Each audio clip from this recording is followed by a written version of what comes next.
திமுக மீண்டும் ஆட்சிக்கு வந்துவிடக்கூடாது. வந்தால் நாளை உங்களுக்கும் பாதுகாப்பு இல்லை.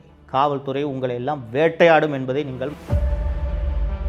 ஸோ இந்த ஆட்சியில் நடக்கக்கூடிய தவறுகள் எங்கே வெளிவருகிறது என்றால், கடுமையான தாக்குதல்களுக்கு காவல்துறையை வைத்தே உள்ளாகின.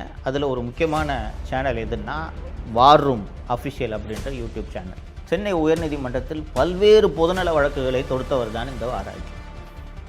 எல்லா வழக்கும் பொய் வழக்கு, யாருக்கிட்டே நான் காசு கேட்டலாம் மிரட்டல, வாராட்சி கைது செய்யப்பட்ட முறையே தவறு, போலீஸு மாட்டிக்கிட்டாங்க. இதோடு விட்டார்கள் என்றால் இதோடும் விடவில்லை. எப்படிப்பட்ட காட்டாட்சி இது என்பது புரிகிறதா? 2 முறை வராகி குண்டர் சட்டத்தில் கைது செய்யப்படுறார். அவரோட அலுவலகம் சூறையாடப்படுகிறது.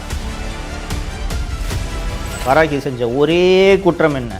திமுக அரசில் நடக்கும் தவறுகளை வீடியோவில் பேசியது மட்டும்தான் வராகி செய்த குற்றம்.